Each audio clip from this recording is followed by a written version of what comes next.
blood's fucked up and everything's alright. Check my vital signs and know I'm still alive, and I walk alone.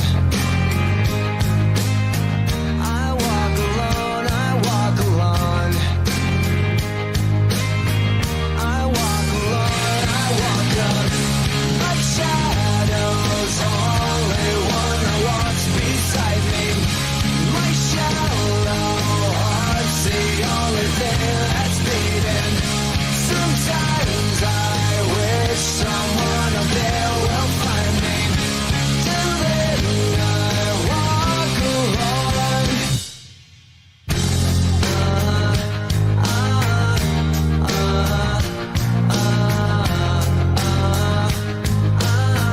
I walk alone, I walk alone.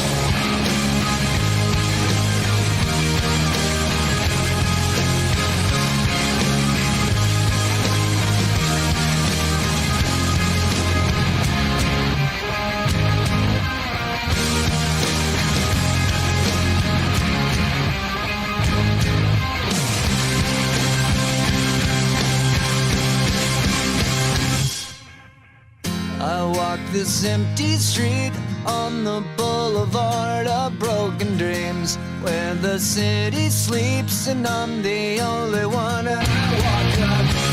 My shadow's only one that walks beside me. My shallow heart's the only thing that's beating. Sometimes I wish someone up there will find me. Till then I walk alone.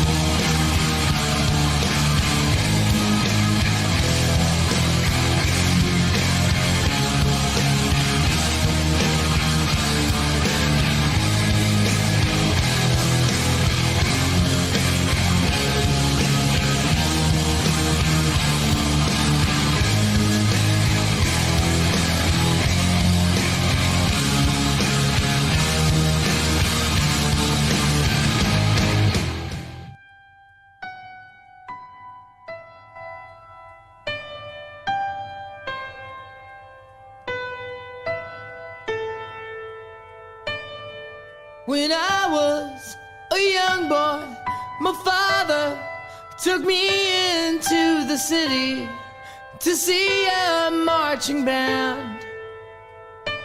He said, son, when you grow up, would you be the savior of the broken, the beaten, and the damned?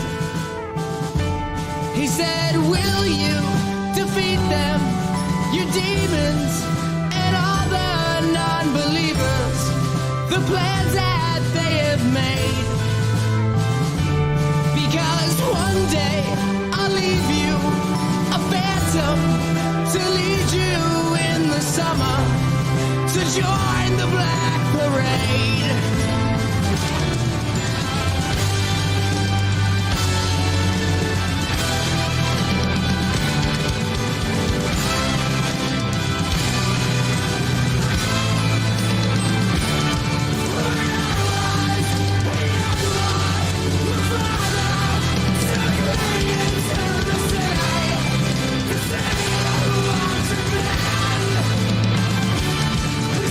Son, when you grow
Good morning. It's Uncle Lou here. Yep, that's right. It's me, Uncle Lou, live on LouTube for you. Thanks for watching. This is the morning shoe. Every Monday, Tuesday, Thursday, Friday at 8 a.m. Appreciate everybody tuning in. Hope you had a good weekend. Hope your team won. Unless you're Mississippi State. I already know you lost. You got blown out by the best team on the planet. There's no shame in that. There's no shame in that, Mississippi State, man. Anyway, let's get right to Scott Kerr. Good morning, sir. Mississippi State. Mississippi State. Mississippi State. What's up, buddy? How you doing, Lou? I'm doing pretty good. It's Yeah, cold it's as good to be shit here. Say again? It's cold as shit. It's in the 30s here. Yes, here too, man. It was 41 when I got up this morning. Yeah, luckily I looked at the weather yesterday and saw that it was going to be cold. I turned the I put the heat on last night so that it wasn't an ice box in here when I woke up this morning. But yeah, it's cold outside today. Yeah, man. I had to turn on the heat too, and thank God I bought for myself, maybe just an early Christmas gift. I bought me a nice warm robe, and you know about nice warm robes. You wear a robe all the time. I know a little bit about it. Yeah, and it's great when you have to carry the dogs out and let them do their business outside early in the morning. Is that robe, my robe and my fuzzy Crocs keep me warm enough, so I can get around. I bet that's quite a sight for your neighbors at 6:30 in the morning. Yeah, it sure is. Me out there with my little flashlight, picking up poop. You're out there looking like Cousin Eddie from Christmas Vacation. That's right. Shitter's full. Oh, that's funny. Well, hey, it was good to be a Bulldog again this weekend. I'm with you. I watched your channel and watched your stream, and boy, you went off on Kirby with that clock management, which was absolutely true. What I walked out to let my dogs out. 38 seconds left on the clock, before the end of the second quarter. And I thought, well, they'll just run the ball and, they'll run the clock out. And I come back in and I'm going, what the hell happened? Yeah, it was bad. Mississippi State scored? It was bad. Well, even Kirby said in the post-game press conference that that's the worst end-of-half clock management he's ever been a part of in 30 years as a coach. Well, did he blame himself? Yeah, he blamed himself. Yeah. Oh, good. Well, good. Well, look, I did like what he did say at the very end of the game in the interview when they always have some little gal on the sidelines, and she comes up and goes, "You're the SEC East champion. What's your plans for the game with the SEC champions against LSU?" And he says, "Don't do that." Yeah. He said, I've got Kentucky to 10 with. Yeah. I'm just like, yeah, you tell them, Kirby. I do kind of I wish he would have been a little more I don't know, maybe I'm still stuck in the past a little bit too much. I still like winning the SEC East. Not that that's my end goal, but right. I still think it's an accomplishment to win your division. I get not wanting to look forward to the LSU game. I totally get that. Right. But he seemed really unwilling to even acknowledge, the division title. It wasn't that long ago, as Georgia fans, we would have been doing cartwheels over a division title, Of course. Absolutely. I'm sure when he got in the locker room, I'm sure he celebrated like crazy. I'm just thinking he just wanted to make it sure that, hey, we're going to stay humble. We're going to stay focused on the next goal ahead, and the next goal ahead is Kentucky. And we do have to play an away game. But that's what are we, a 22-point favorite, I think? This is the last time I saw? Yeah, it should be way more than that. After I saw them lose to Vandy, Georgia might beat them. It might be like a Georgia versus Vandy score against Kentucky this year. It might be like a 40 or 50 something to 6 type of game. They just look really bad lately, Kentucky. Really bad. And one last thing, and I know you brought it up this weekend too. Tennessee running up the score against Mizzou. Yeah. Did Josh Heupel get a phone call from Steve Spurrier and say, hey, you ought to run and score up at the end of the game? Because No. that just I mean, pissed me yeah. off. I mean, we know why they did it. They're trying to get style points to back their way, sneak their way into the playoffs. That's all. But that's ridiculous. Poor sportsmanship. Just poor everything. Yeah. I don't want to have anything. I don't have anything good to say about the damn Tennessee program anymore. Wow. I don't give a damn if they got the most explosive offense in the SEC. Well, they didn't have it against Georgia. Let's just say that. Okay. Yeah. They don't have a balanced team like Georgia. So whether they get in the championship or they get in the playoffs or not, which I doubt they will. But if they do, they're going to get their ass stomped again. Yeah. And it might not be by us. It might be by Michigan. It might be by Ohio State. Hell, it could be against TCU. I tell you, when you watch Tennessee play and then see how they struggle against Georgia, it really makes you appreciate Todd Monken more, I think, because a team like Tennessee, when their offense is working, it's really, really good. But they only have one bullet. That's it. If what they do, the hurry up, go deep, trick you thing isn't working, their offense really bogs down. Georgia can beat you 3 or 4 different ways offensively, depending on the matchups at the time. If you're lacking on the lines of scrimmage, Georgia can line up and run the ball 45 times, and there's nothing you can do about it. If you want to play soft coverage, Georgia will do what we did to Oregon: throw screen passes and 3-yard out routes and kill you that way. If you want to try to play press coverage, Ladd McConkey or Arian Smith will run right by you, and Stetson will hit 3 or 4 deep ones.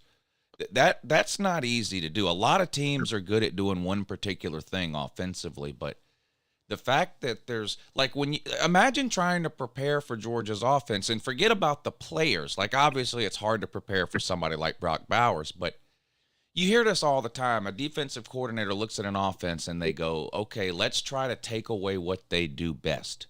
Well, what does Georgia do best? I don't have a clue, and I watch every second of every Georgia game. There is nothing they do best. They do 3, 4, 5 different things really, really good. And whichever one a defense attempts to take away, Georgia just won't run those plays. They'll run something else and beat you that way. It's impressive to see, and you don't see that very often. Lots of teams are good at one particular thing. It's hard to be as good as Georgia is multiple ways. Georgia can beat you 50-0, throwing the ball 15 times or 40 times. Right. They can do it. Right. They can do it either way. It's impressive to watch. It really is. It's the schemes they threw against Tennessee and the sacks they had for Hendon Ho, that proved right there that they can dial it up, man. Whatever they need to do for the team they're against, they can dial it right up and stop whatever that team does well, which we knew that Tennessee throws the ball long, and they got great wide receivers. Nothing against the actual players. I just say the damn program and Josh Heupel and that shit, trying to impress the playoff committee. If I was a member of the playoff committee, I would have looked at that and said, do I really want that team in the top 4 the way they stomped up on Mizzou? That's ridiculous. In the last 2 minutes of the game, too. I'm sorry. Anyway, Lou, I'll get to what I need to say. Okay. If you don't mind. Yep, go ahead. Well, ladies and gentlemen, after over 100 Morning Shoe episodes, it has been a thrill for me to write and read for you each week LouTube fake news. Sometimes when you're having fun, other obligations, like work for me, have gotten to the point that I don't have enough time to dedicate to perform my duties as a fake news reporter any longer. So it is with a heavy heart that I resign my fake news reporting status. I want to thank all of you out there that have been encouraging, stated kind words for my reports. I hope to come back every once in a while with a story when the muse finds me.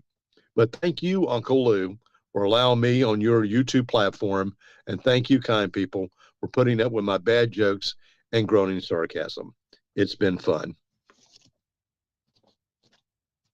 Scott, I already told you on the phone everything I have to tell you, but I can't thank you enough. And you mentioned, maybe coming back on. I told you the other day on the phone, I'll tell you again now, you're welcome on here anytime, whether it has anything to do with fake news or not is besides the point to me. Anytime you want to come on, anytime you got an hour on a Monday, Tuesday, Thursday, or Friday morning to kill, Thank you, man.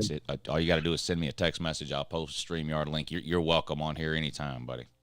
Well, I appreciate that very much. I just got to say that it has been a real hoot to be doing this, and I just felt like I didn't have enough time to do it the way I would like to do it, and do it in the sense that it's still kind of funny. I got to tell you, the live chat, the people that you have that watch and listen to your show, they're a hell of a lot funnier than I am. A lot of them out there, and I see it every time you do a video or you do a live stream. It's been just terrific to watch all the comments. Besides, Hell's Angels Bar and Goose Creek owes us for advertising money, and I got to go collect that, Lou. Right. You got to go break some knees over there at the Hell Angels Bar in Goose Creek. I'll tell you what, Scott. I think I can handle. I'll somehow manage to get over you no longer doing fake news. But I don't care how busy you get at work. Slob Olympics is coming to your backyard. There will be no excuse good enough. I'll be there for Scott Kerr to be too busy for Slob Olympics. Okay. Yeah, I'll be there. I'll be there. I'm going to be there that Friday night, and I may not stay the entire weekend, but I'm definitely going to go and see everyone. I saw Pete yesterday. Pete was looking for a stand-up desk, and it happened to be my neighbor was giving one away, so I went over and saw Pete for a motorized moment. One? No, it's one of those. You push in these handles and it comes up. Yeah. I've thought about getting one of those. I get tired of sitting down, believe it or not, too. Well, me too, man. Is he looking for one for his YouTube or for some other personal reason? I think it's for YouTube. I think he was going to use it in his office. He said he probably wouldn't put it in there for another couple of weeks, but he planned on using it. And it was a heavy duty stand-up desk. I mean, nice. It had a little scratches on the surface of it, but a little polish and all that, it'd be fine. And if you're putting a computer on it, you're not going to see the scratches on it at all.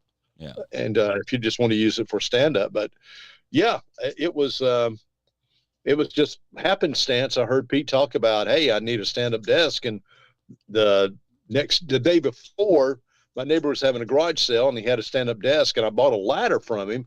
He said, oh, by the way, there's a stand-up desk there. If you want it, I'll let you have it. I went, well, I don't have a use for it. And then Pete said he did, and I said, okay, I'll go get it. Somebody just left a comment that says, new segment coming on Pete's channel, Standing and Talking with Pete.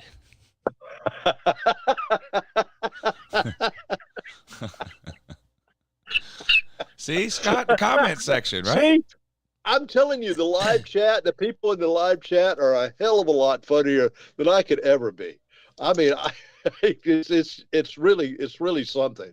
I mean, I will say this about your audience and your subscribers. You have some of the best fan base or best base of people that comment in your section than I've ever seen on any sports show, period. Yeah, well, I think because I'm so sarcastic and asshole-ish that it attracts people who are also that way, and so you get a lot of quick-witted, sarcastic assholes in the comment section. Well, you're funny too, Lou. I mean, you're funny as hell. You are one of the funniest human beings I know. I got to tell you, the first time I heard you was, and I think this was one of the YouTube videos you did that kind of brought you more subscribers, was the one when it was a Florida Georgia game we lost. I think it was 2015. I think that was the game. And you came on and went, Happy Halloween. You know, Oh yeah. guess what guess what Mark Rick's costume was? Being a football coach. Yeah, that You were was screaming. 2015. Pardon Yeah, me? 2015. Yeah, and you were screaming and ranting. I went, who the hell is this guy? But I tell you what, he's right on. A funny story about that video, if you go back and watch it, that video is filmed in a place where I never filmed any other video, just that one. It's just a blank wall in the background. The Georgia-Florida game that year was on Halloween. And it came on at 3:30. So I was in the garage, like I always am, watching the game and doing reactions and stuff like that. But as soon as the game ended, and I knew this ahead of time, as soon as the game ended, I had to go right inside. My kids were, well, so let's see, that was 7 years ago. So my son would have been like 6 years old. So they were still doing Halloween type dress up stuff, you know. As soon as the game ended, I had to go inside and start helping my kids get ready for Halloween. So that video was actually shot in my bedroom right outside the bathroom where Mrs. Lou and my two kids were in the bathroom getting Halloween stuff ready. And I was in there too. And I said, you got to give me 5 minutes. I can't get this out of my head. And I went and stood against a blank wall in the bedroom and recorded that Mark Rick video just right off the top of my head. And it ended up being one of the most popular videos I've ever done. But yeah, I think it just hit a nerve with all Georgia fans and you know, even Florida fans, I'm guessing, because they went in the game. But it was hysterical, and I went, I got to follow this guy. I got to hear more from him. And just to brag and tout about you just a tiny bit is that I think you are one of the top sports analysts that's on YouTube. Despite you being a Georgia homer or not, you are well versed in college football, and how you do it year round is it's amazing to me. How you do so much content that you do every week is truly spectacular and miraculous. So just keep doing what you do, and yes, I'll be back. I mean, when the like I say, when the muse hits me, if I can find a fake news story, I mean, there was a couple of them this week I might have come up with, especially about Ohio State. You brought it up, and I was going to use your muse about, do they need Jim Cantore as an offensive coordinator? Yeah, I thought that was great. And I would have said something about Josh Heupel running up the damn score and that Steve Spurrier was totally behind it or some shit. I would have come up with something like that. But again, it's been fun. It's been enjoyable. It really has been an inspiration to me to do it, because it gets my creative juices going in writing this stuff. But work is good. That's a real good thing, but work has been kind of overwhelming. So I just want to, I totally understand. And like I said, whether it's fake news or whether you want to come on and talk about a great movie you saw on Netflix over the weekend or whatever, you don't even need a reason. If you're ever sitting home and you're bored during the morning show and you want to come on, you're more than welcome anytime. Thank you, Lou. Thank you. Scott. Well, I'll leave with hey, thank you, kind people out there. You've been wonderful, and yes, I will see a number of you at the Slob Olympics. And thank you again, Lou. We'll talk. Yeah. It's not goodbye by any means. Yeah, we'll see you around. Okay, man. Take care. Scott. All right, bye. Bye. And shout out to Scott Kerr. I'm serious. It's he mentioned doing all this content year round. It's not easy. So I understand how hard it had to have been for Scott to basically sit around 3 or 4 days a week trying to think of these fake news stories.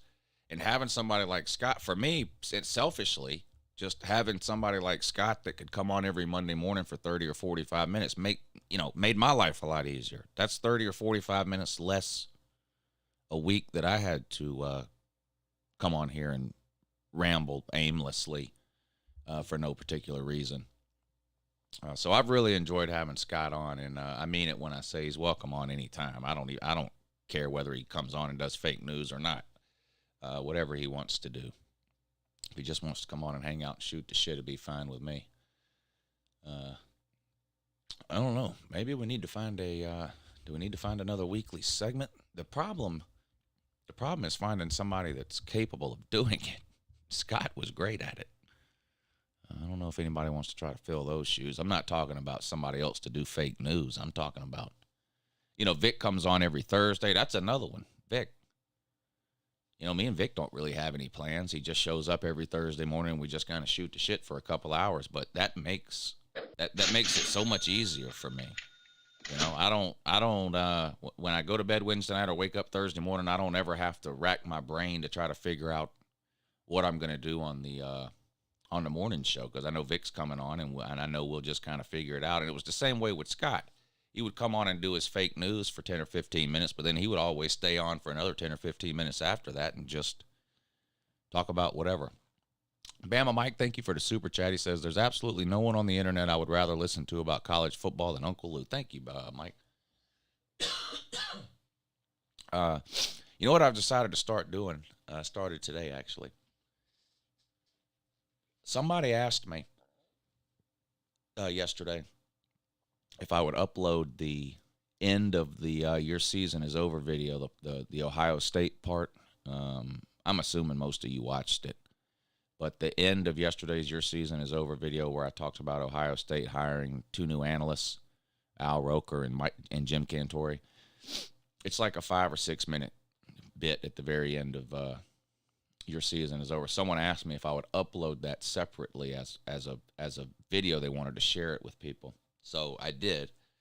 I think it goes live at 9 o'clock this morning, or 9 a.m. this morning. Is it 9 a.m. yet? No, 8:30. I think it goes on up at 9. Anyway, I think I'm going to do that with a couple of different segments from the Your Season Is Over video from now on. I wish I would have thought of this at the beginning of the season, but the Your Season Is Over videos have gotten so long now. When I first started doing them, they were 20 or 30 minutes long. I'd pick 3 or 4 teams that embarrassed themselves the most.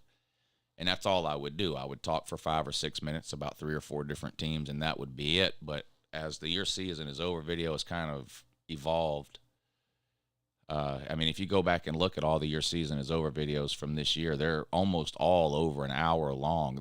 That's a long video. And some of you, or a lot of you, or all of you may watch the whole thing. I don't know. But not everybody is willing to sit down and watch a YouTube video for an hour and 10 minutes, no matter what it's about or how good it is or whatever. It doesn't matter. Just some people just aren't going to do that. So I think I'm going to pick 3 or 4 segments out of the Your Season Is Over video every Sunday and upload them either Sunday night or early Monday as standalone videos. Maybe that'll give some people an opportunity to see them who don't have time to watch the hour-long Your Season Is Over videos.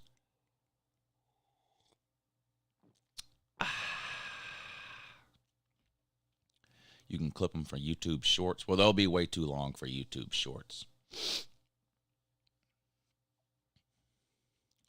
I think you should do your one and looked good and bad and Heisman list in a separate video. Yeah, I could do that too.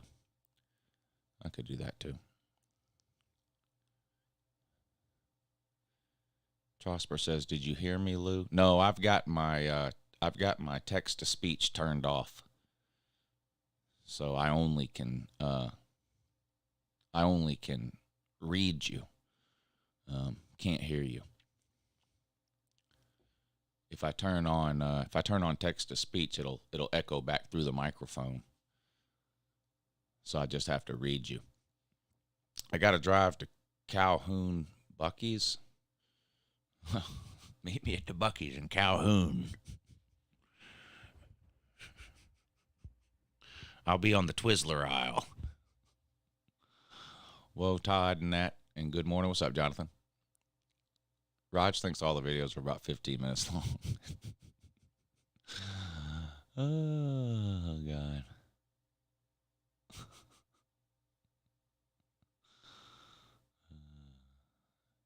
Did Newt the Groot abandon you, Lou? No. What does that mean?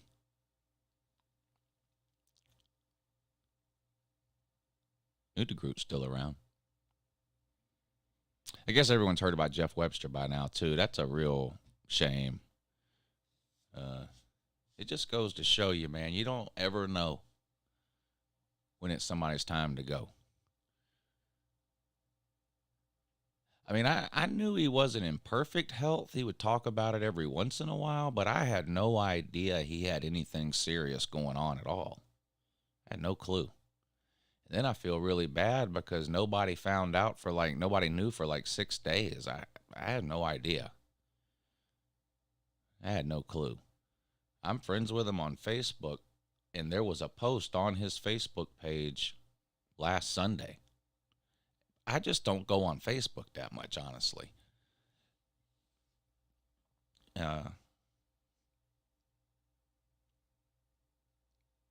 Strange. I just, I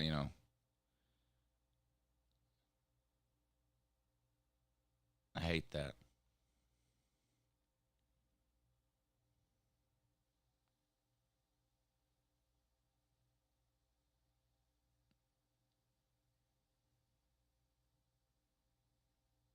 I've never even been to a Buc-ee's biscuit.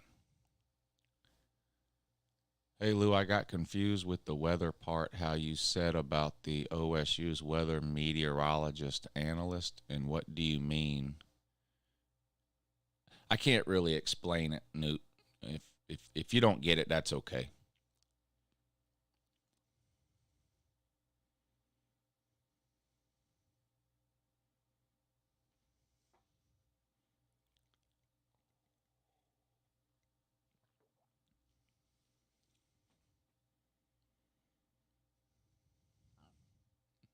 Mitch at Kroger Field. Wonder whatever happened to that guy.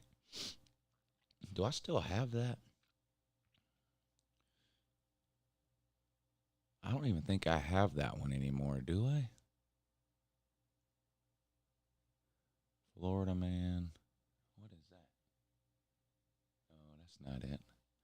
Barner, shitter's full, whoopity-doo.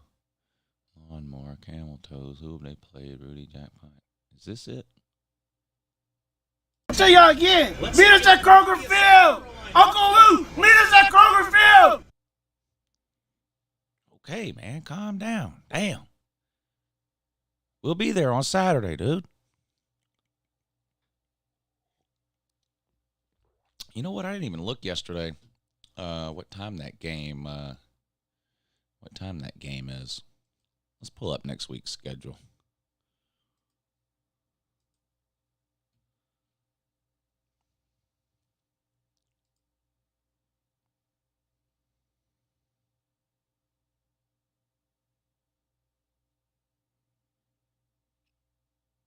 Illinois at Michigan. Michigan should handle them. TCU at Baylor. Maybe this is the game they trip up. Everybody thought it would be the Texas game. They pulled that one out. Now they got to go on the road again. So second road game in a row at Baylor.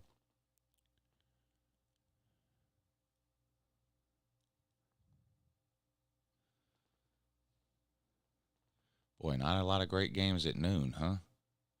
Noon's a dud. TCU at Baylor is probably the best game.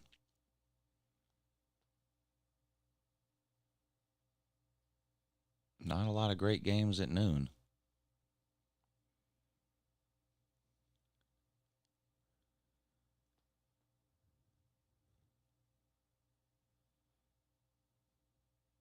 Georgia at Kentucky. Okay, 3:30 on CBS.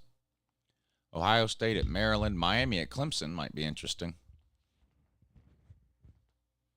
Penn State at Rutgers. NC State at Louisville. Texas at Kansas. Game of the year for Texas here. Game of the year for Texas.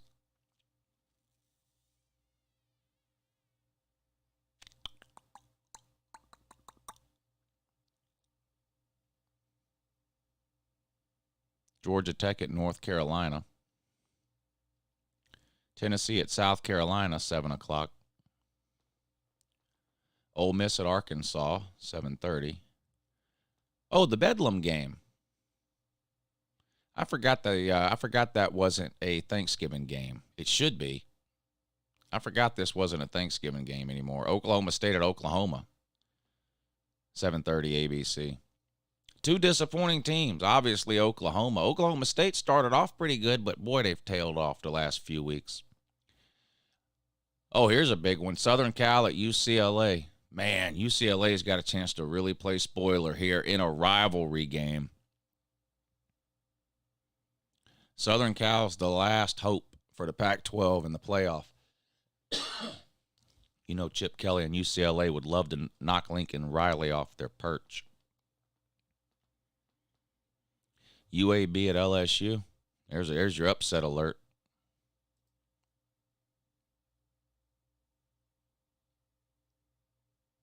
UAB is not very good this year. They were pretty good last year, but not this year. Oh, well, I guess LSU will go ahead and win that one. Shout out to the Corn Dogs. Colorado at Washington. Oh, and Utah at Oregon. Man, I'm going to have to stay up, I guess, watch that one. Guess I'm going to have to stay up and watch that one. That might be a good game there. It will be a good game. Southern Cal's making the playoffs if they win out. There's no question.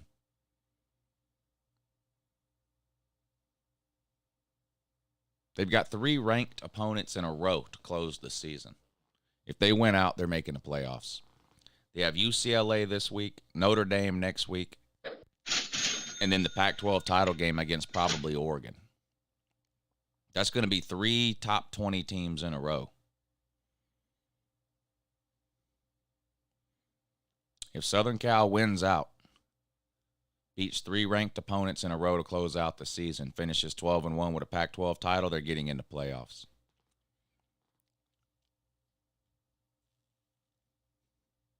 Tennessee fans out here ordering UCLA hats and Baylor hats. Tennessee fans will be the biggest UCLA and Baylor fans this week you've ever seen. Tennessee loves UCLA and Baylor. Thank you, Slim. He says Clemson taking 2 L's on Saturday, one to Miami and a second one to me. How will they survive without the pebble? You're going to steal that rock, huh?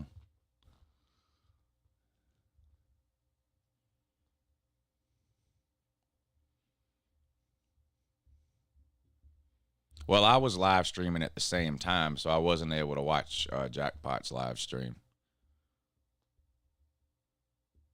Big Ten West is so bad that the team in the Big Ten Championship may not be ranked.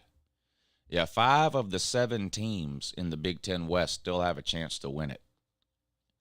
Basically, everybody except Northwestern and Nebraska, right? Good morning, Lou. It's going to be like Donkey Kong. Go Tigers. Good luck, Alex. I don't know what else to tell you. Georgia's going to absolutely steamroll you in the SEC title game. Can y'all believe that guy bet me $1,000? Can y'all believe that? Isn't it 3:30? Isn't what 3:30? You must be behind on the stream if you're. Are you asking about the Georgia-Kentucky game? You must be behind on the stream.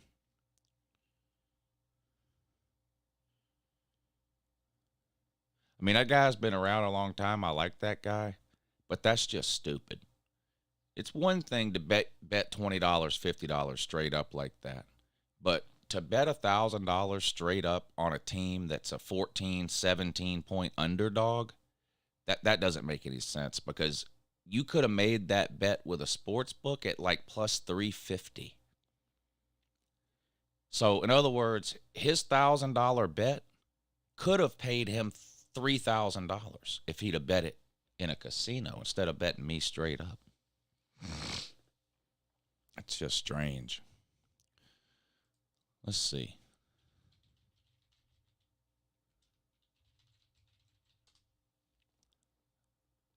If a team is a 17-point favorite, let's find a 17-point favorite. Or 14. Plus 480. Look at this. I know this isn't the Georgia LSU game, but Georgia's going to be somewhere between a 14 and a 17-point favorite. A 14-point underdog, straight up, would pay you about approximately plus 480. What that means is for every $100 you bet on the underdog to win the game, you win 480. So he could have went to DraftKings or any other sports book, bet that same $1,000 on LSU, and if LSU wins, he would have won $4,800. Instead, he bet me straight up. So if he wins, he'll get $1,000. That's a lot of money, but I don't understand why you would bet that amount of money on an underdog straight up when you can do it, when you could get the odds anywhere else. Talk him down to dogs minus 12. It's a straight up bet. There are no points. He bet me straight up. It doesn't matter what the spread is. He bet me straight up. He might be rich. I don't know.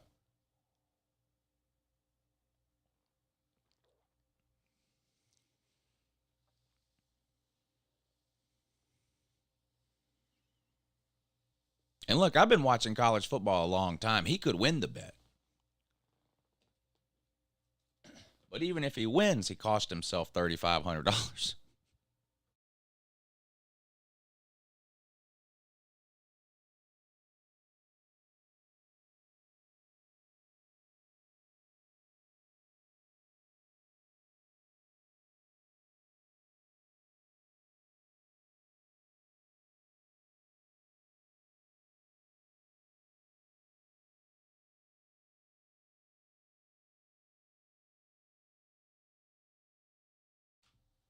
Yeah, that's a good point. It's been a good year for LSU now, no matter what happens the rest of the way. LSU was picked 5th in the West, and they're going to end up winning it, or already won it.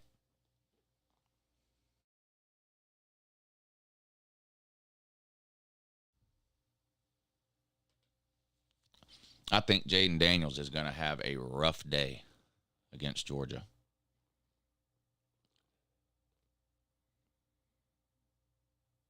Yeah, Nate. Yeah, Tennessee would be screwed at that point.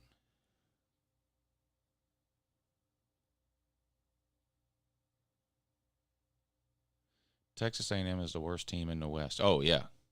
They're one of the worst teams in the country. Texas A&M is the worst team in the SEC, period. East or West. Vandy has more wins than Texas A&M.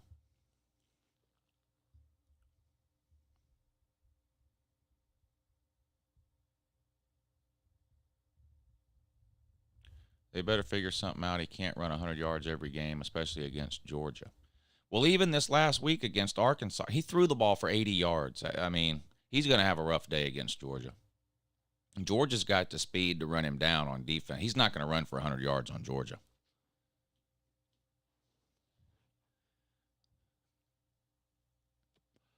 I think there's only been like 2 people in the last 7 years that have run for 100 yards on Georgia.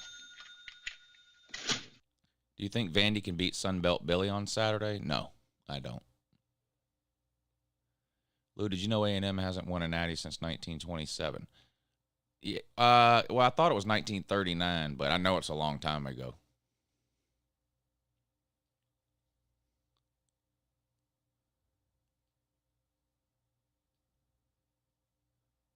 Very nice year for LSU. Congratulations, Dogs 30, LSU 13. Go Dogs.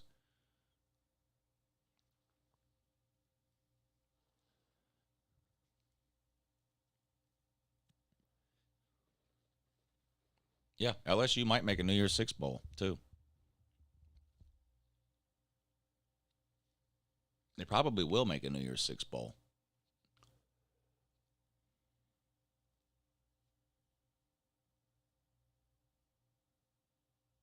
How many of the Texas A&M 5 stars will enter the portal? I have no idea. Some number greater than 0.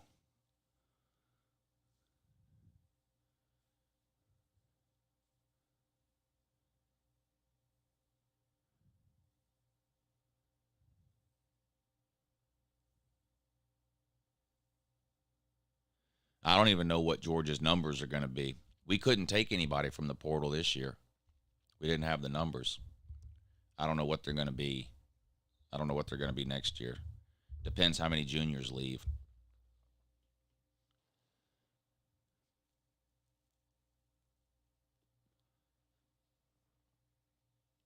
Do you think this year's Michigan team is better than last year? Yes, I do. I don't think it's night and day difference. I mean, they were really good last year. It's hard to get when you make the playoffs, it's hard to get a lot better the next year. You're already really good or you wouldn't have made the playoffs. But I do think I think their defense, I'm not talking about stats. We can look up and compare stats. I'm talking about from just watching the games. To me, their defense seems about the same as last year, and that's surprising because I thought, especially up front, their defense would take a step back because they lost those two dominant edge rushers. Their defense, when I watch Michigan play, their defense seems about the same, and to me, their offense seems a little better. Lou, is there a place to get retroactive recruiting rankings after the class graduates to see what they actually got? I don't know what you mean. You talking about some kind of list that incorporates transfers and all that kind of thing? You just look at the talent index, if that's what you're asking. What's the money line if South Carolina wins outright? What, over Tennessee? What time is that? Plus 1,100. So $100 bet on South Carolina to beat Tennessee straight up would win you 1,100.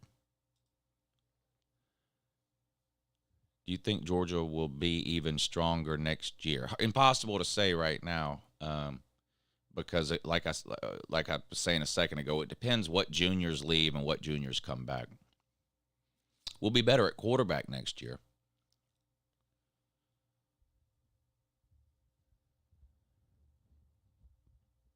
Something that factors in injuries and people that don't.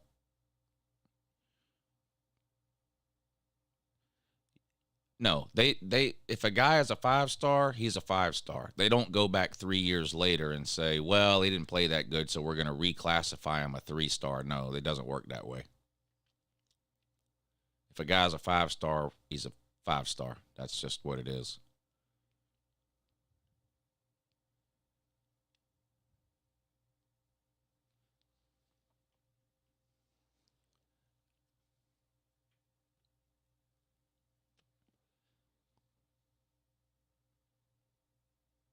Is there a big difference in a 4-star and a 5-star?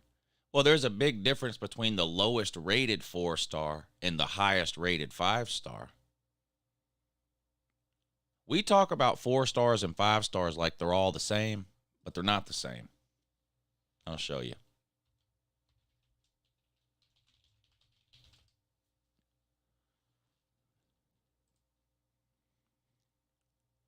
Here's the top recruits for last year's class, 2022. So all these people are 5-stars, right? See, 5-star, 5-star, 5-star, 5-star, 5-star, 5-star. We'll go down to the last 5-star. The last 5-star is Jalen Sneed, linebacker. He was rated a .9835, 98.35. The highest rated guy, Travis Hunter, 99.99. So Travis Hunter is a 5-star.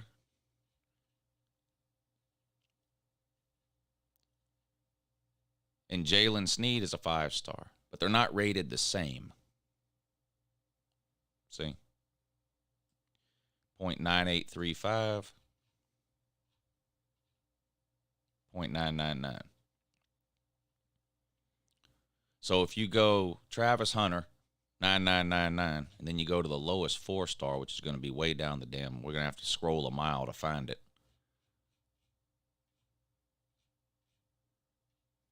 There's a bunch of 4-stars.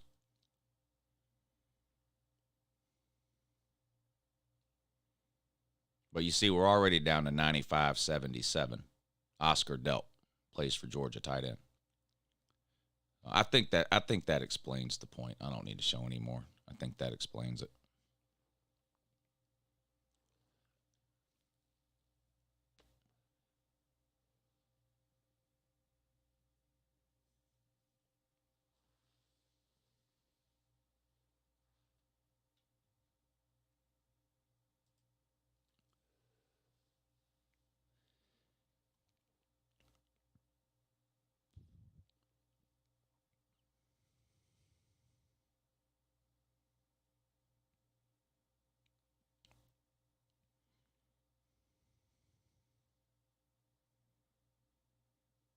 What's up, Jay? Good morning, buddy.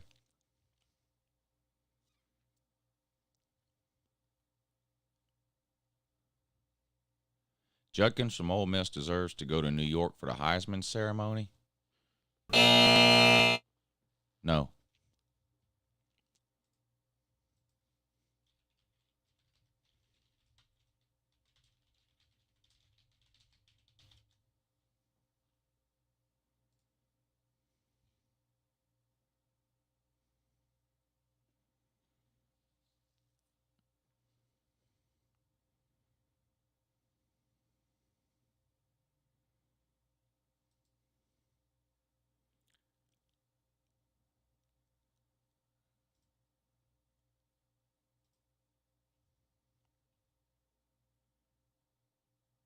Slim says, I'm a 5-star troll, and Mayhem Matthew is a 3-star troll. That's the difference.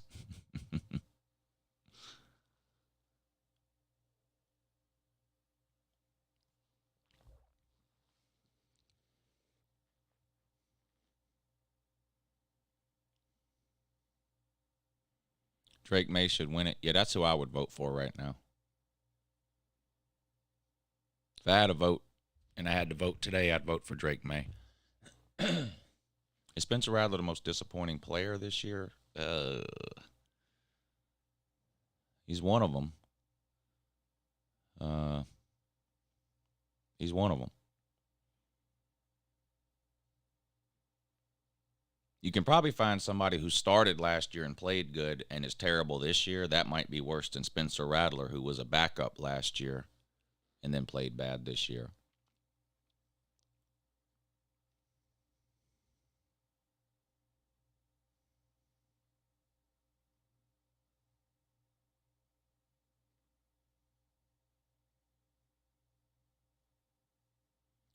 Freshman Heisman bias will hurt May.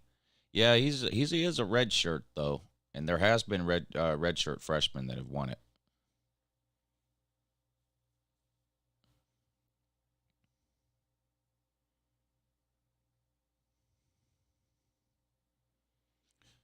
New SEC shorts just dropped.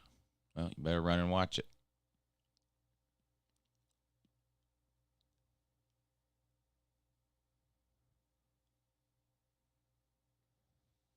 James Winston? You mean Jameis? What about him?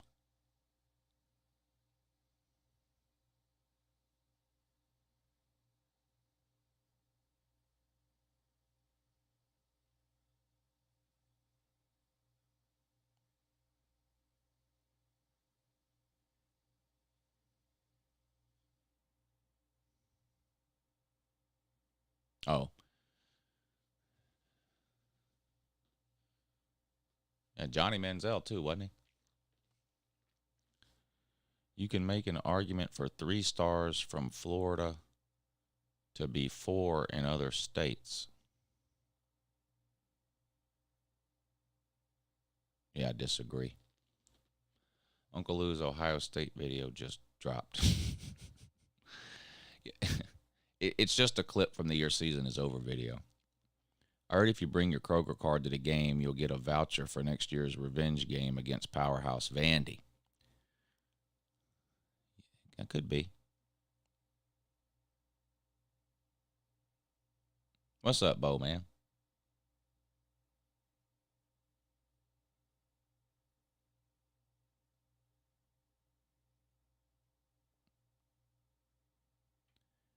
Johnny role model won it. Drake May is a stud. Yeah, Drake May has got the numbers to win it. Drake May's got the numbers to win it for sure.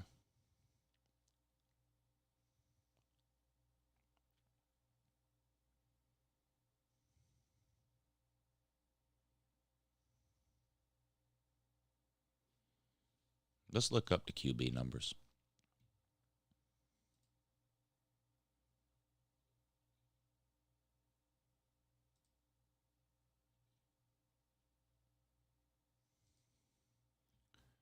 He's 3rd in passing yards. That's higher than anybody else on the Heisman list. He's got 34 touchdown passes. That's tied with C.J. Stroud.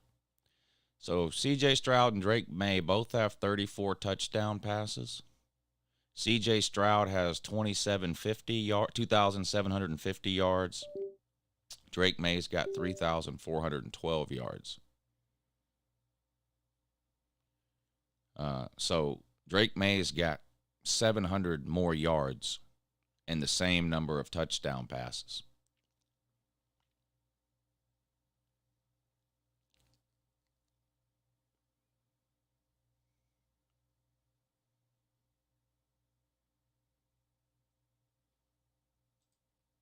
Let me find a different site that's got more stats.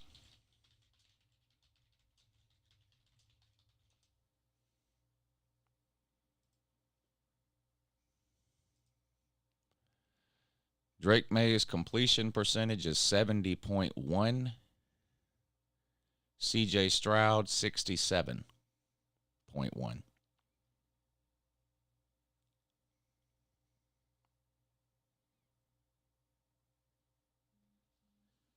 Passer rating, Drake May 178, C.J. Stroud 188. So C.J. Stroud has a higher passer rating.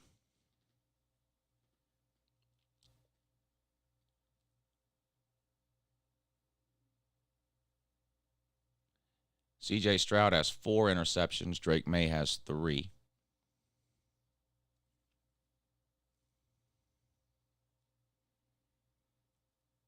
And then now, if we were to pull up rushing yards for these guys, Drake May would be way ahead.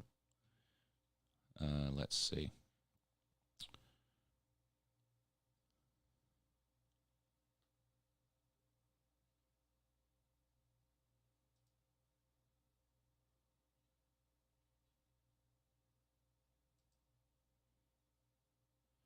Drake May's got 584 rushing yards and 5 rushing touchdowns.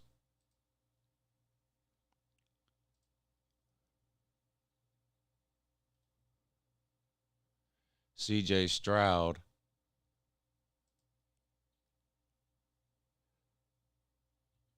has 83 rushing yards and no touchdowns. So they had the same number of touchdown passes, but total touchdowns, Drake May's 5 ahead because of the rushing touchdowns. And he's got 500 more rushing yards than CJ. I would give it to, I would vote Drake May. Drake May's got the best numbers.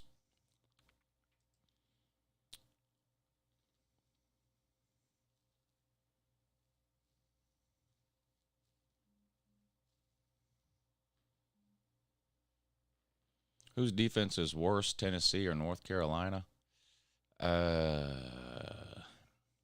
Tennessee's probably got a worse pass defense. North Carolina's probably got a worse overall defense. That would be my guess. Now let's see if that's true.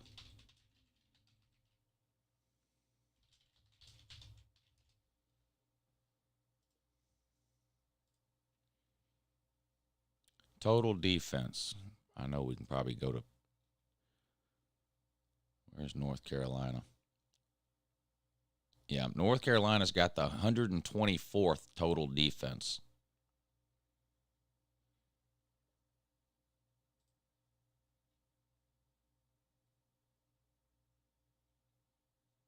Tennessee's got the 85th total defense. So North Carolina has a worse defense overall. Tennessee's probably got the worst passing defense, though.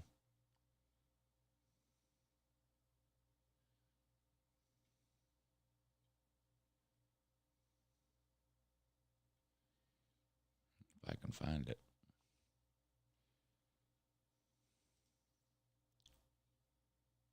Nope, that's scoring defense. Well, we can look at scoring defense, too, if you want. Tennessee and North Carolina. Tennessee's 37th in scoring defense.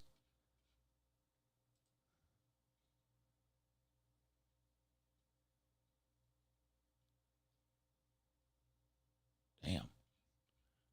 North Carolina scraping the bottom of the barrel here. North Carolina's 109th. But where's, I'm looking for passing defense.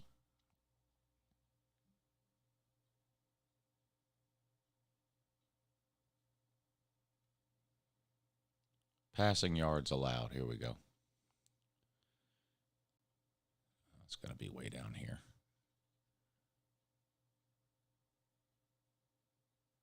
Tennessee is 124th in passing defense. North Carolina is 122nd. Rush defense.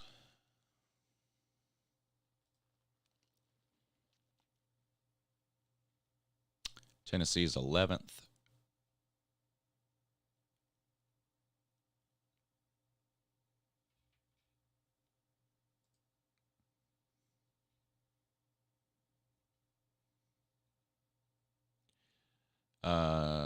Look, yeah, North Carolina's got the worst defense overall.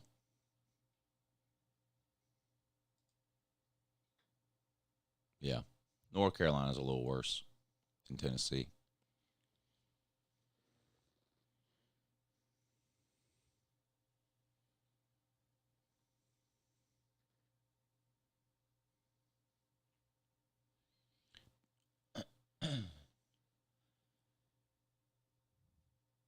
Drake May, Max Duggan should be in convo. Hooker could have, but blew his shot. Jalen Carter, maybe. Nah, not Jalen Carter. Heisman is a stats award. I don't think Max Duggan is anywhere close either, is he?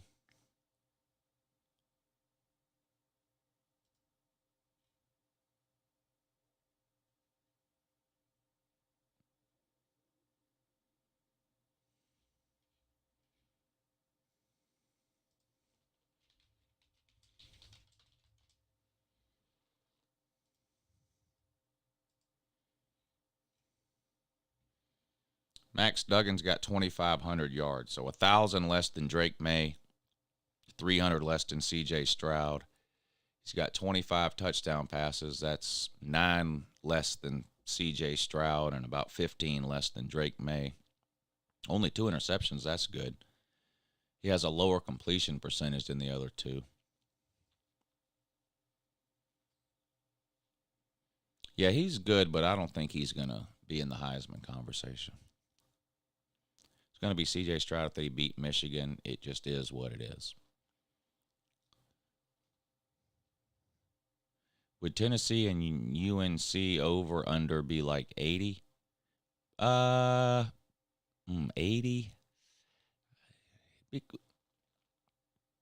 Probably be close to 70. Jalen Carter would have needed to play every game and get 2 to 4 sacks. Yeah.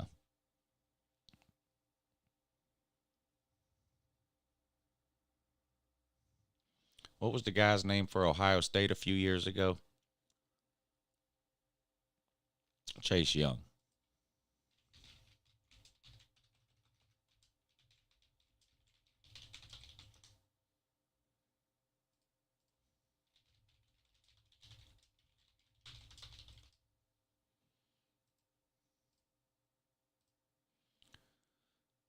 So Chase Young, who wasn't good enough to win the Heisman, according to the voters, had 16 and a half sacks, 21 tackles for loss. Not good enough to win the Heisman. Jalen Carter's got 2 sacks and 3 tackles for loss. So that's a resounding no on Jalen Carter.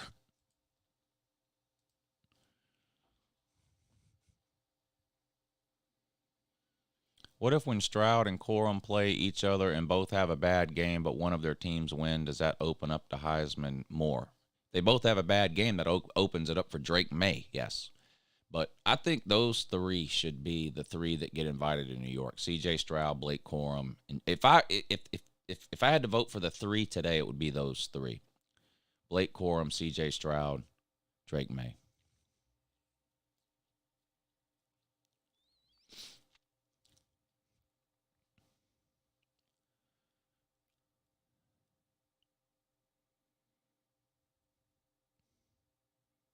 I'm an expert when it comes to the type.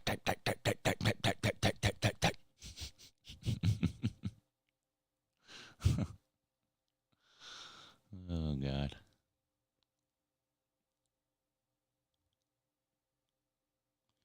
Not really a standout number one player in the country, though. Weird year.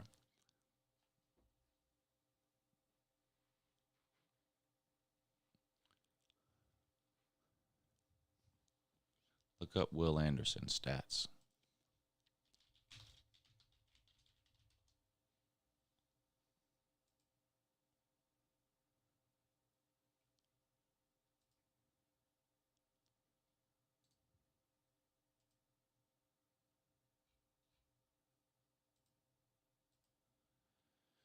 Oh, Will Anderson, Will Anderson.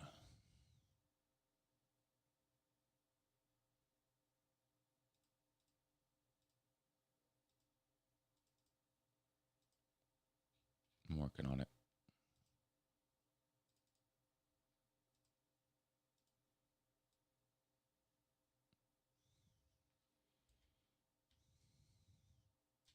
Will Anderson stats.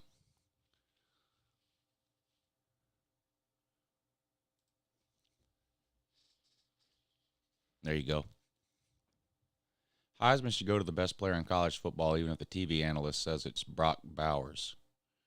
Don't penalize him because his QB only gives him 4 touchdowns. Lou, I thought Will Anderson is the best player in football. That's what they told me on September 1st. Yeah, they told us all that all offseason. Turns out it wasn't true. Will Bryce Young make it to New York? I don't think so. Greg Russo had similar numbers to Chase Young and didn't even get considered because of his record. Because the team was not very good. Bama is still rebuilding. Yeah, that's a fact.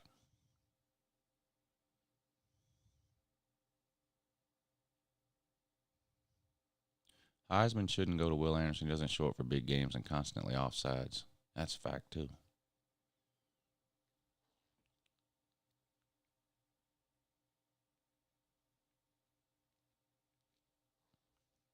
Still might be the number 1 pick in the draft, though.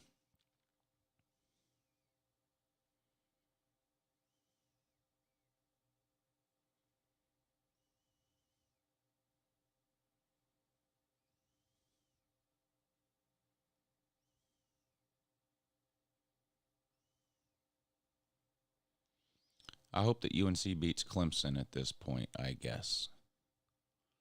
So does Tennessee. So does Tennessee, man. Tennessee, man. Big North Carolina fan.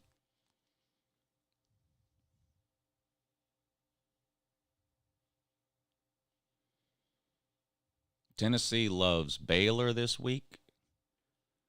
Tennessee loves UCLA this week. And Tennessee loves North Carolina to beat Clemson. All right, Bo, man. Appreciate you hanging out this morning, buddy.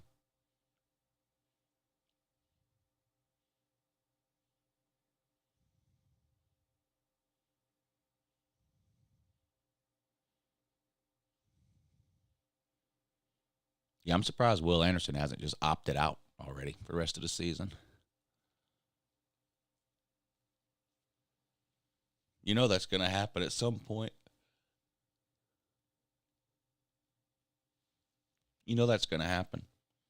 Some player on some really good team that normally makes the playoffs is going to be sitting there with 2 or 3 losses in November. And instead of waiting to the bowl game to quit, they're just going to quit with 2 or 3 games to go in the season. You know what's going to happen eventually. Will Anderson and Bryce Young opting out of the Citrus Bowl. Wouldn't surprise me at all. Wouldn't surprise me at all.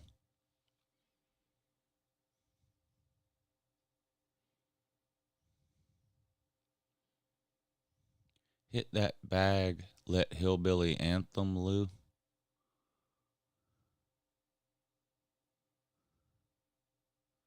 Tennessee man looking like 2020 Florida.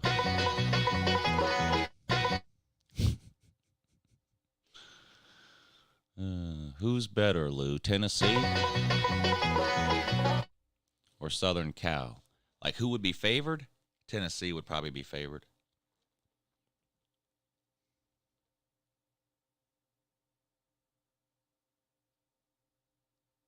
Go Buck says Tennessee is better.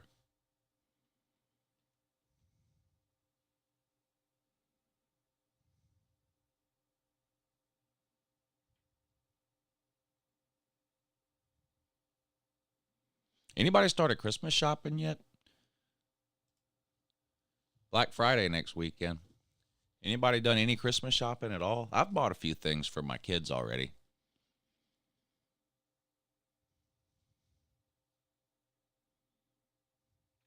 That's it, though. I haven't bought anything for anybody else.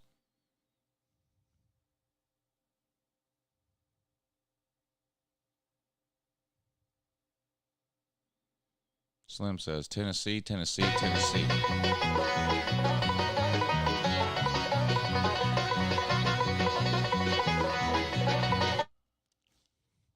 Small stuff for the kiddos, yeah.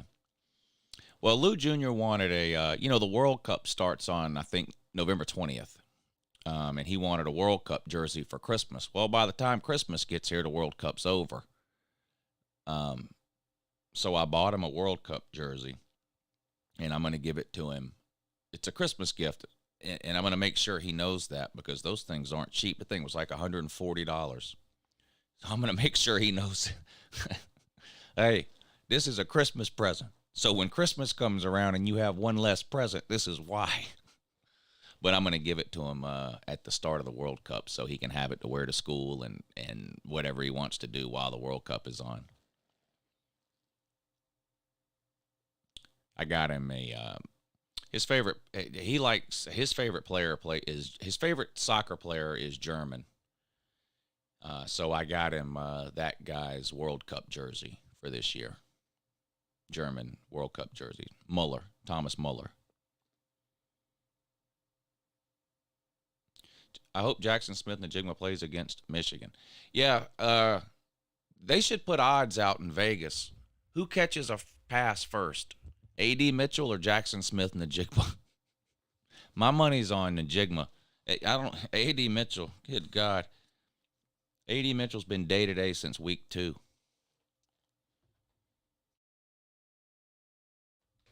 And Jackson Smith and Najigma can't get on the field either.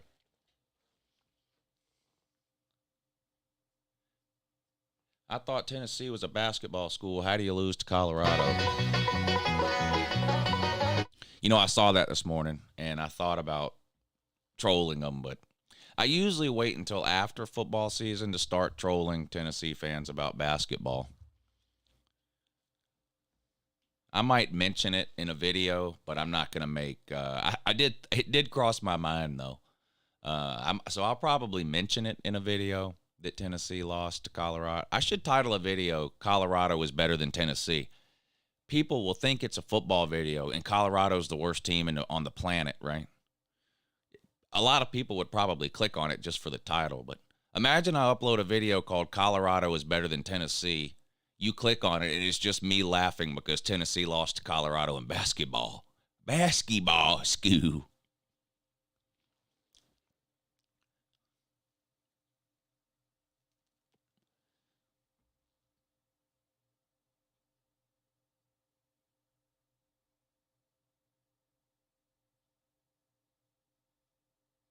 That would be funny.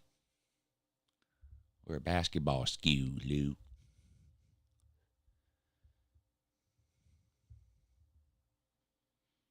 Bastian Schweinsteiger. Yeah, he was good too.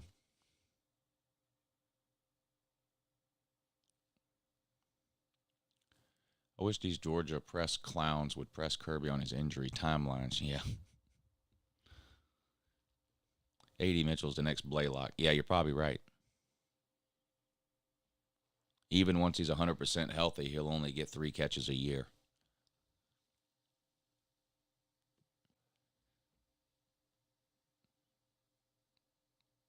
It's like Arian Smith.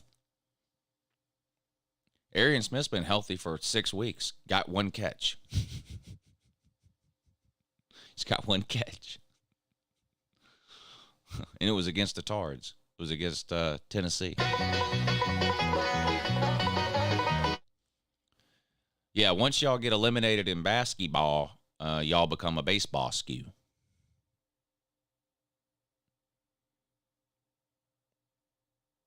Yeah, Brian Kelly about to be 0-3 versus Georgia. That's a fact. How did Kentucky get so bad? Their fans were... Yeah, it's weird. Yeah. Kentucky has really taken a turn for the worst the last few weeks, huh? Kind of started with that loss to South Carolina. I know they didn't have Will Levis in that game, but still, that was a bad loss.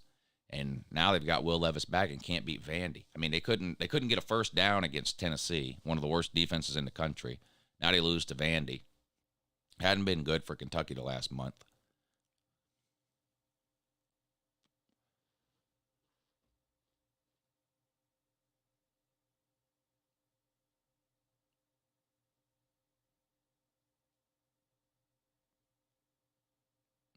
Funniest troll all year is using the banjo against the Voltars.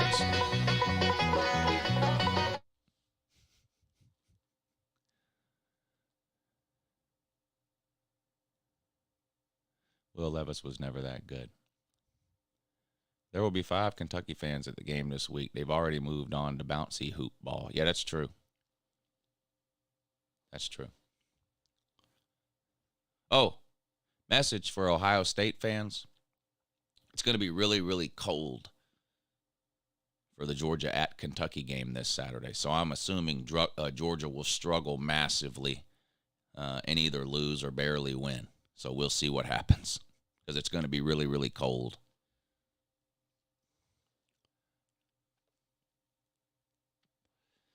I'm sure the Ohio State fans will be happy to hear that.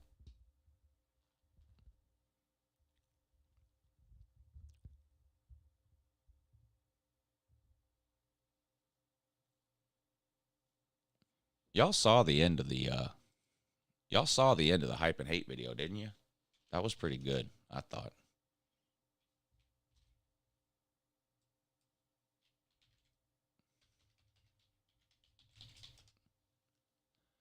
I thought that was pretty good, actually. Plus the slow motion video of me eating a corn dog in the beginning, that was pretty good too.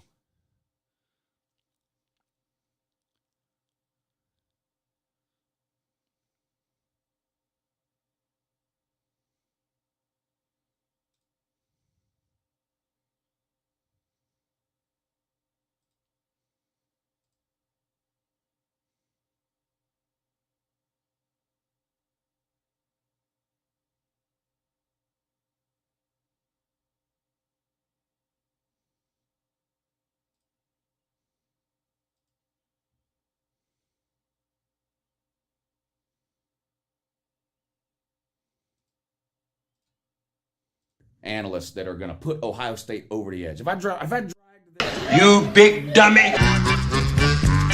they didn't hire none other. I can't even do this with a straight face. They have hired none other than Al Roker and Jim Cantore. That's right. Ohio State has broke the mold. They have put both Al Roker and Jim Cantore on the Ohio State payroll as paid analysts. Listen to me. Ohio State is taking this shit to another fucking level. The weather stands no chance against Jim Cantore and Al Roker. These two gentlemen here have been fighting the weather for the better part of their entire lives. Jim Cantore has taken on tornadoes, hurricanes, snowstorms, thunder snow or thunder lightning or whatever he calls it. What does he call it? Snow lightning, snow thunder. Al Roker has been delivering weather to you coast to coast on the Today Show for 40 fucking years. When it comes to the weather, let me tell you something. People say Mother Nature is undefeated. Bullshit. Give me Jim Cantore and Al Roker. Jim Cantore and Al Roker would be favored by 4 touchdowns over any given weather on a neutral field, period. Ohio State is taking this shit to another level. As far as I'm concerned, they're now the favorite to win the whole goddamn thing. Have a great day.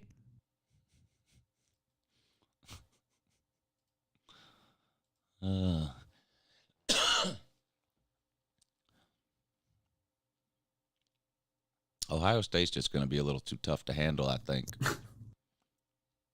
with these additions here.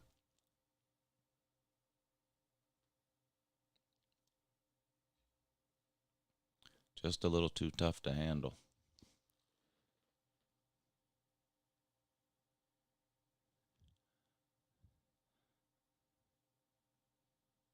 I see I screwed up on the video title, too. Let me fix that before 100 trolls point it out. Probably too late. They probably already pointed it out. I'll go ahead and fix it, though.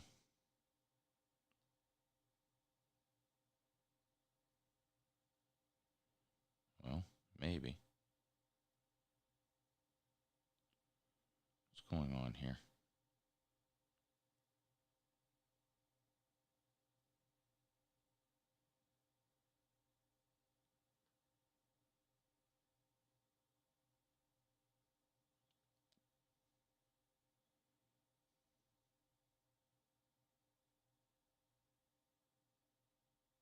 How in the hell?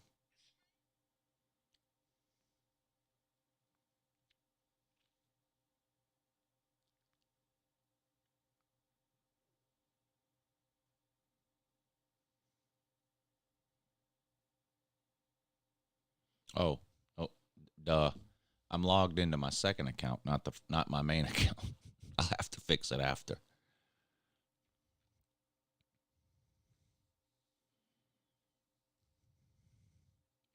Cincinnati pissed me off last Friday, not being able to cover 5.5. All right, Donnie, take it easy, buddy.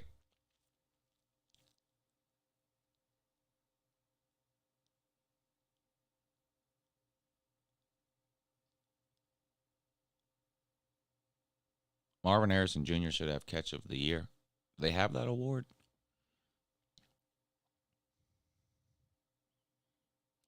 Actually, here's the catch of the year.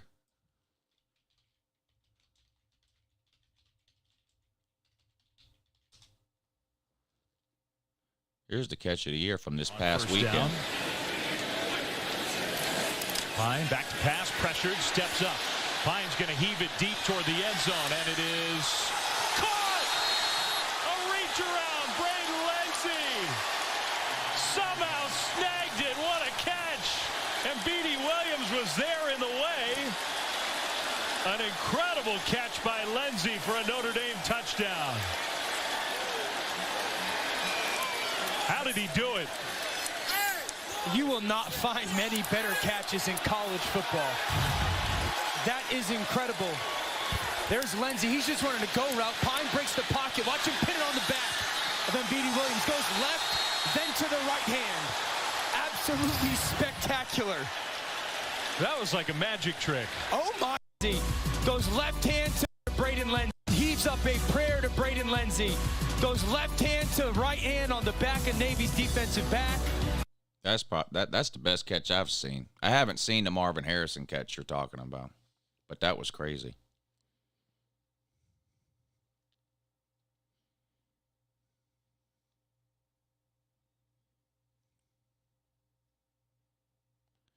The run of the year was Shipley's run on Saturday. Yeah, that was good, too, when he hurdled that guy at the 5-yard line.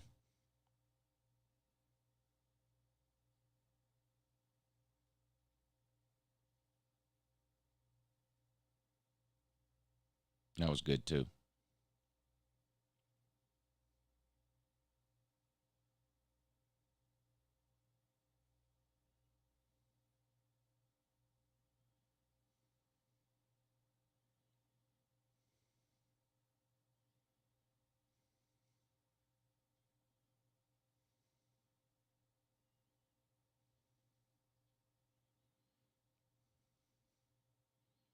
Brock Bowers' catch a few weeks ago was pretty good. Yeah, that was a good catch too. That bobble, where he bobbled it, or the Florida guy bobbled it. I'd check out the catch by Marvin though, Lou, when you get a chance. Yeah, I'll watch it.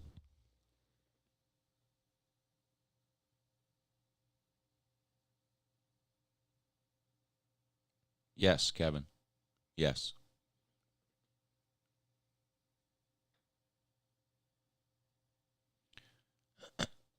The catch of the year goes to Hendon Ho to Ringo. That was probably the best throw of the year. Hendon Hooker to Keely Ringo. It's probably the best throw I've seen all year. Good point, Rick.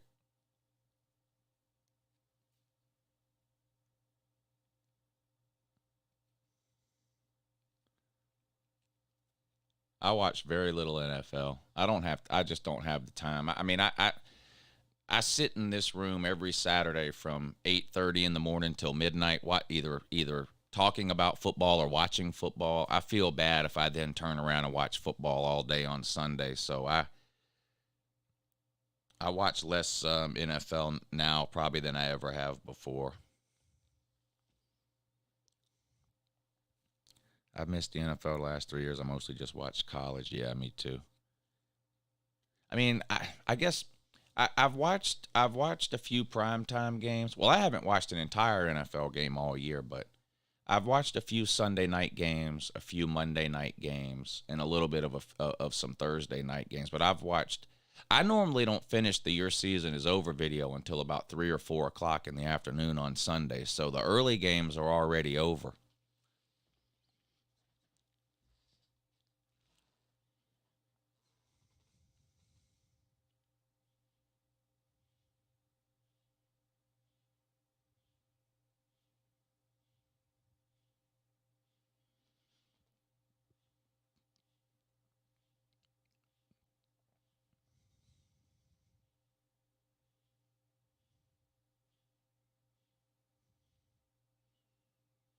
Yeah, Stetson's got some moves when he takes off running.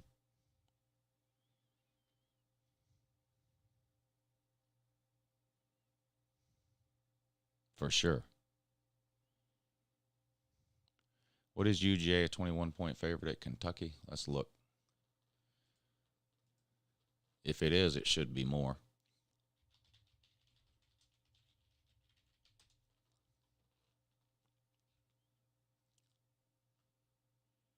It should be more. That's a 3:30 game.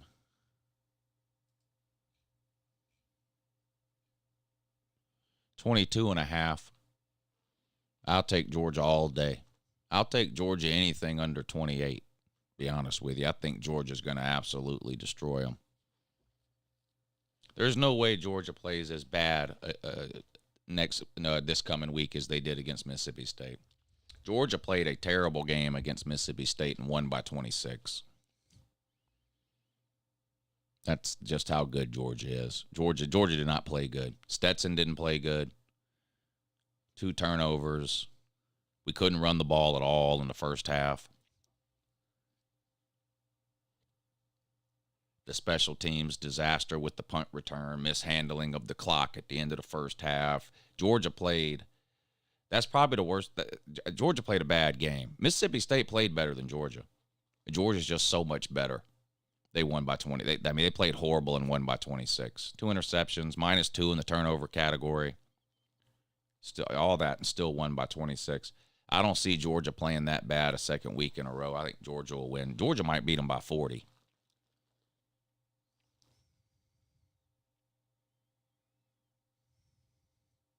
What's the line for Tennessee and USC Junior?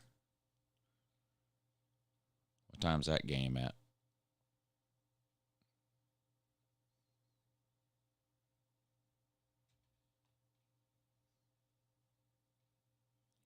Tennessee and South Carolina. Where is that at? Was that an early game?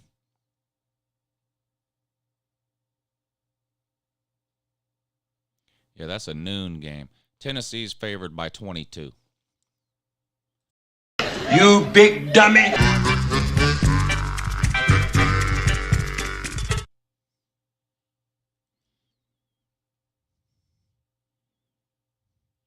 No, it's at noon, Chase. Well, at least that's what it says on DraftKings. Maybe DraftKings could be wrong, but it says it's at noon. Let's check ESPN.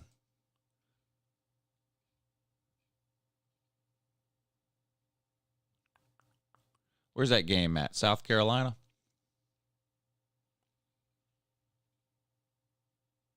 Yep, 7. So DraftKings has that one wrong. That game's at night, 7 o'clock.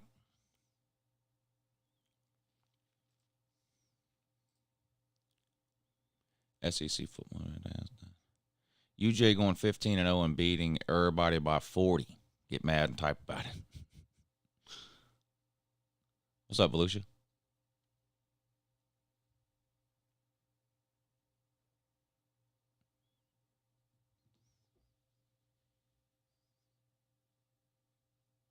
Who has more talent, LSU or Georgia? Georgia.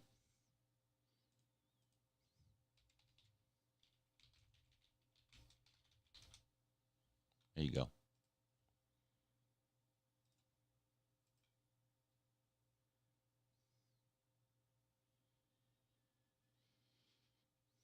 LSU is the 8th most talented team. Georgia, number 2.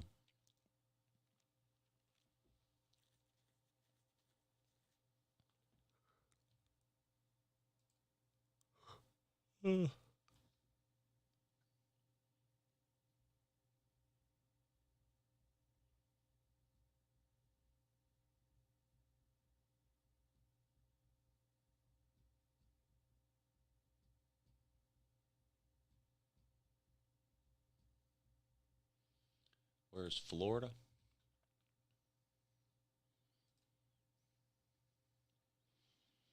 $12.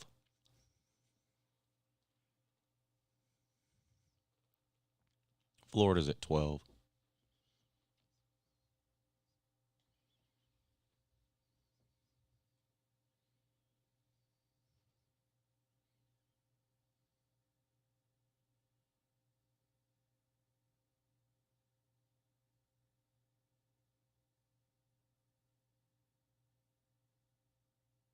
When people tell you recruiting and star rankings don't matter, pull this list up.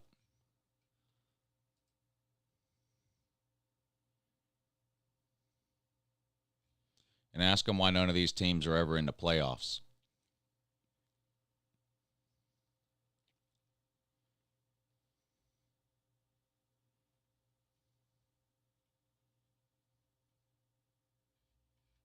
How come none of these teams are ever in the playoffs?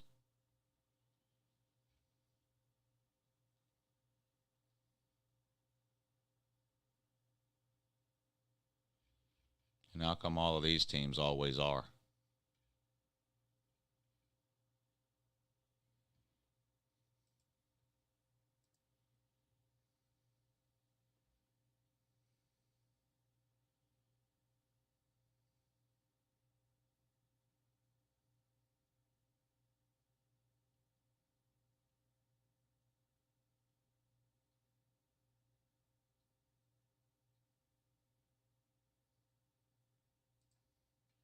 So who's the most underperforming teams this year? Texas A&M. They've got the 4th most talented team and can't make a bowl game. They're the most underperforming team. Oklahoma, 2nd most underperforming team. Miami, 3rd most underperforming team.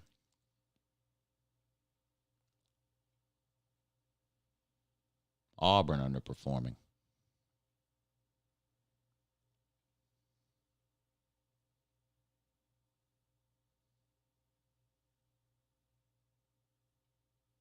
Mississippi State. Mississippi State.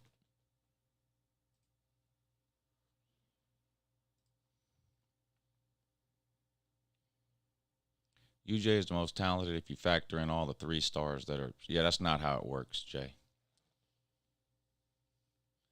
Miami is A&M 2.0. Paying players will hurt you. Everybody pays players. Every school is using NIL. Every single school has players with NIL. Georgia Tech at 30. UGA had a really bad half. Second half, they came out strong. Yeah, they definitely played better in the second half.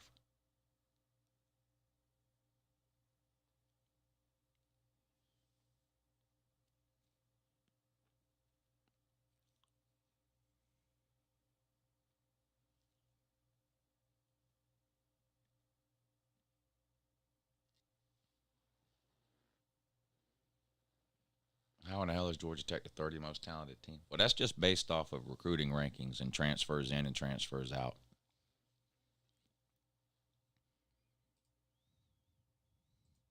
So it's all just based on this number on the right, which is the total recruiting points of every player currently on the roster.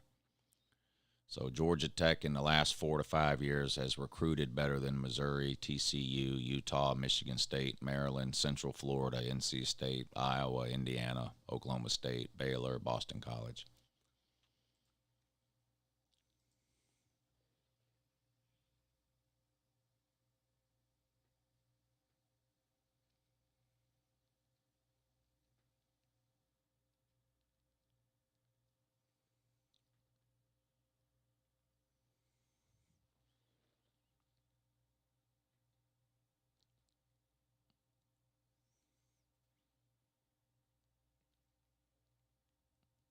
Savage Dog Slim Shady's anti-capitalism, so he doesn't think players should be paid.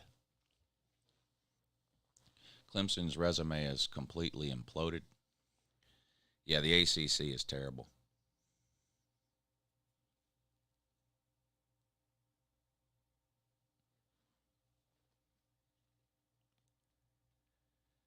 You put your health and future on the line for free then. Well, it's not for free. Even if they're not getting paid NIL money, they're still not playing for free because they're getting scholarships and free housing and food and free medical care. And so it's still not free. They were never playing for free.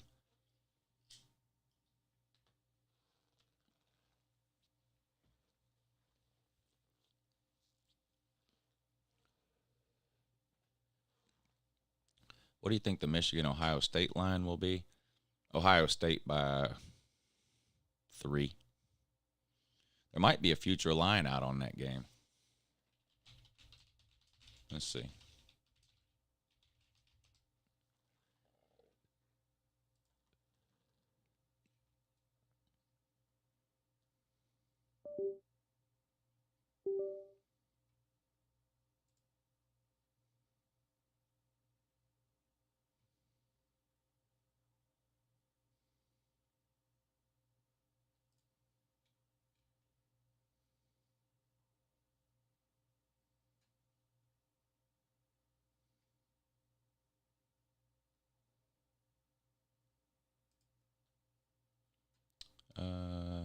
Wait a minute. This might be last year.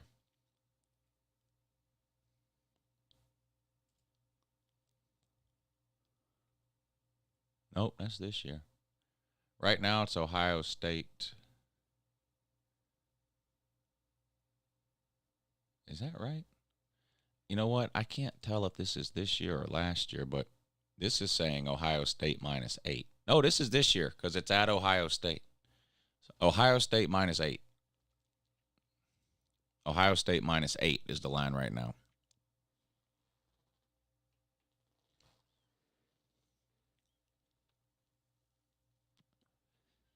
Now that's a futures line. So the Sunday before they play, the actual line will come out. It might be 8, it might be less than 8, it might be more than 8. The futures line doesn't always line up with the actual line that comes out on the Sunday before the game, but it's usually a pretty good indicator. I'm kind of surprised. I thought it would be closer, 3 or 4.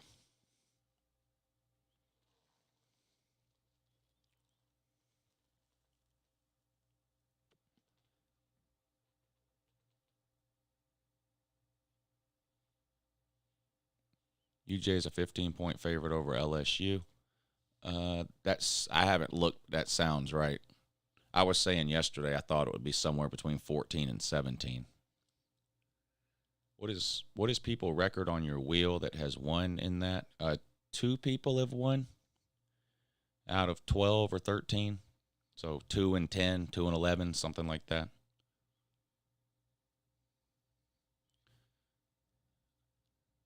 All sports.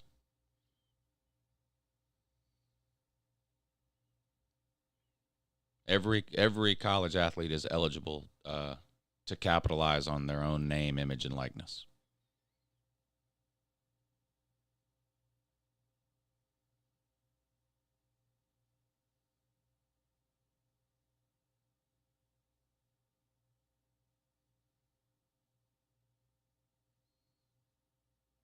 Bettors are in a rebuilding year. Well, everybody that bet on that Georgia-Tennessee game's in a rebuilding year, I can tell you.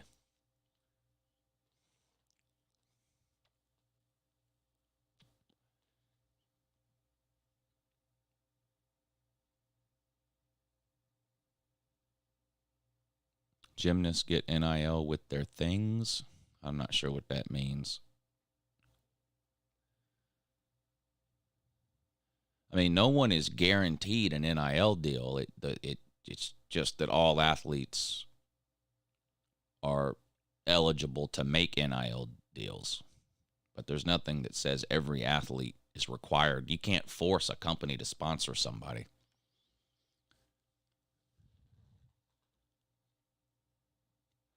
People trolled me for picking Georgia to beat Tennessee. They got quiet after that weekend.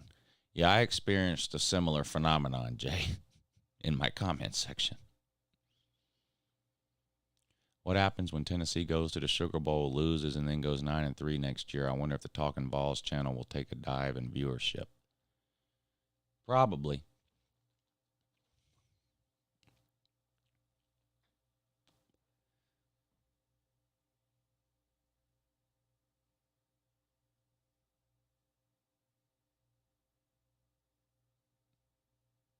No, I didn't hear about that. What is that going on now, Rick?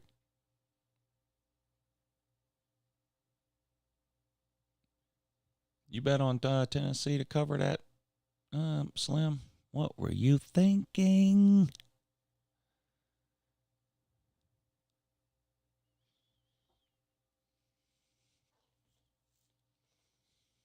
Slim, you live in Tennessee. Do you use DraftKings? DraftKings is legal in Tennessee. I wish it was legal here.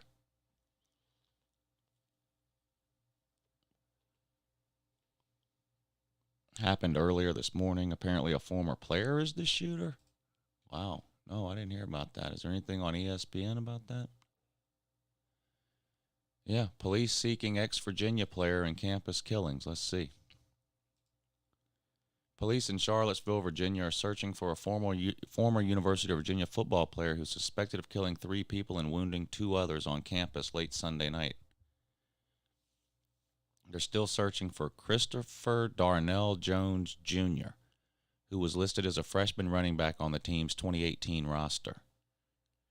His bio noted that he previously played at Petersburg High School and Varina High School in Virginia. In a tweet at 7:28 a.m. Eastern Time on Monday, the police department advised residents to remain sheltered in place. There was a massive manhunt underway for Jones, and residents were advised to expect increased law enforcement. Oh, so they haven't even caught him. Shooting occurred in a parking garage on campus at 10:30 last night. The tweet included the same photograph of Jones that was included in his bio on Virginia's online roster. Police described Jones as a suspect and said he was wearing a burgundy jacket or a hoodie, blue jeans, and red shoes. He might be driving a black SUV with Virginia plates. He's armed and dangerous. 3 people were killed and 2 others injured. One of our students, Christopher Darnell Jones Jr., is suspected to have committed the shooting. Damn. Hope they find him.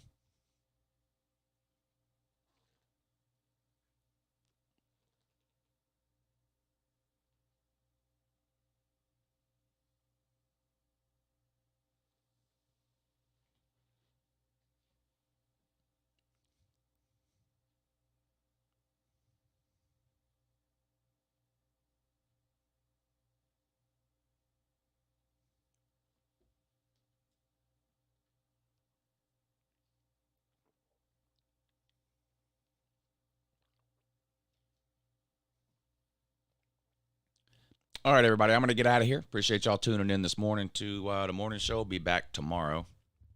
I think Nate said he wants to come on tomorrow, so we'll see how that goes. Lunch Money Show tonight, 10 p.m. with me and Pigskin Pete, so make sure you tune in for that over on the main channel. Also got a video I'm going to upload today. I might upload a couple of clips from the Your Season Is Over video, but I have a new video I'm going to upload too, so check that out this afternoon. Stay warm. It's cold down here in Augusta, Georgia. It's in the 30s this morning. It was in the 30s down here this morning. I don't know if it's supposed to warm up this afternoon or what. I'll have to look and see.